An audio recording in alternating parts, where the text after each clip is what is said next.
అయితే బంగారు ఆభరణాలపై హాల్మార్క్ ఉంటేనే సరిపోదు. ఖచ్చితంగా హెచ్యుఐడి నెంబర్ అసలుదో కాదో తప్పనిసరిగా వెరిఫై చేయాలి. BIS కేర్ యాప్లో హెచ్యుఐడి నమోదు చేసి నగ వివరాలు సరిపోతున్నాయో లేదో చెక్ చేయండి. నగపై BIS logo, quality mark, HUID code ఉన్నాయో లేదో తెలుసుకోవాలి. ప్రతి నగకి వేర్వేరు హెచ్యుఐడి ఉండాలి. ఒకే నంబర్ పలుచోట్ల కనిపిస్తే అనుమానించాలి. తప్పనిసరిగా GST బిల్లు తీసుకోండి. బిల్లులో హెచ్యుఐడి, స్వచ్ఛత, బరువు వివరాలు ఉన్నాయో లేదో చూడండి.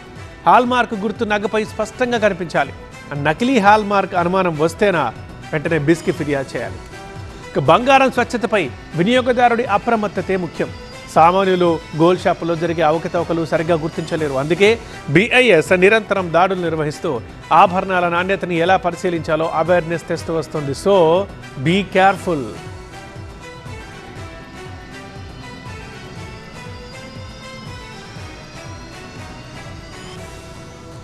ఇక వరంగల్లో గత కొద్ది రోజులుగా BIS తనిఖీలు కొనసాగుతూనే ఉన్నాయి. మరి ఎలాంటి వాస్తవాలు బయటపడుతున్నాయి? మా సీనియర్ కరెస్పాండెంట్ పెద్దీష్ అందిస్తారు. పెద్దీష్, ఎలాంటి నిజాలు బయటకు వస్తున్నాయి? ఏమన్నా షాక్ అయ్యే వివరాలు కూడా ఉన్నాయా ఇందులో తనిఖీల్లో?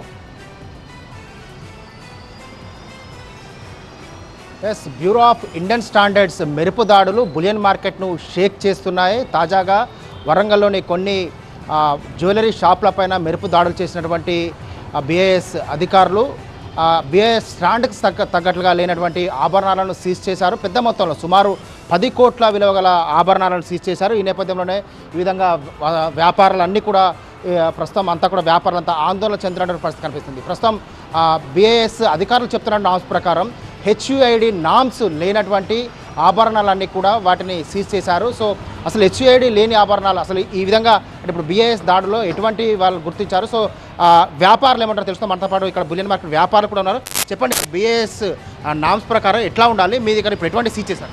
అందరికీ నమస్కారం అండి. నా పేరు తోట హరీష్. నేను Telangana bullion gems federation state joint secretary అండి.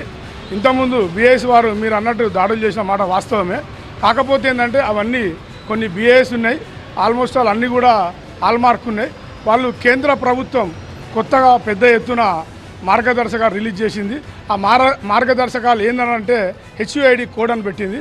ఈ యొక్క BIS హాల్మార్క్ వీరు కూడా అవగాహన సదస్సు పెడతా ఉన్నారు. కానీ HUID లేదు, అది కొత్తగా వచ్చినాయి కాబట్టి అది మాకు కొంచెం అవగాహన లేదు. అందుకని చెప్పేసి ఆ విషయంలో ఉండవచ్చు.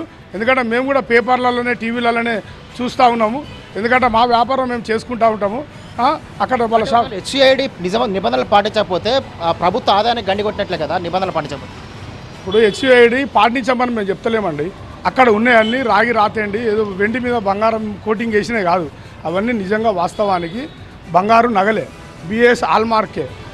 అది ఎక్కువ HUID కోడ్ కొత్త మార్గదర్శకాలు వచ్చినాయి కాబట్టి కేంద్ర ప్రభుత్వం తెల్లారేస్తే కొత్త నిబంధనలు తీసుకొస్తూ ఉన్నది కాబట్టి అది కొంచెం లేకపోవచ్చు. Okay, right. HUID నామ్స్ పాటించినటువంటి బంగారు ఆభరణాలను కూడా ఈ విధంగా సీజ్ చేస్తున్నారు. ఈ నేపథ్యంలోనే ఈ వ్యాపార లోపల కూడా ఒక ఆందోళన కనిపిస్తుంది. ఎందుకంటే ఇప్పుడు చిన్న వ్యాపారులు స్వర్ణకారులు అంతా కూడా HUID కోడ్ మెయింటైన్ చేయడం, 6 అంకెల HUID నామ్స్ పాటించడం అనేది ఇంపాసిబుల్ అని చెప్పి చిన్న వ్యాపారులు చెప్తున్నారు. సో అటువంటి నామ్స్ పాటించినటువంటి జ్యువెలరీ వ్యాపారాలపైన మెరుపు దాడులు చేసి ఇది సీజ్ చేస్తున్నారు. నిన్న ఒక్కరోజే వరంగల్ నగరంలో ఉన్నటువంటి దాదాపు 10 కోట్ల రూపాయల విలువల బంగారు ఆభరణాలు సీజ్ చేసిన నేపథ్యంలో జ్యువెలరీ వ్యాపారులంతా కూడా ఆందోళన చెందుతున్నారు. రైట్ పెద్దీష్.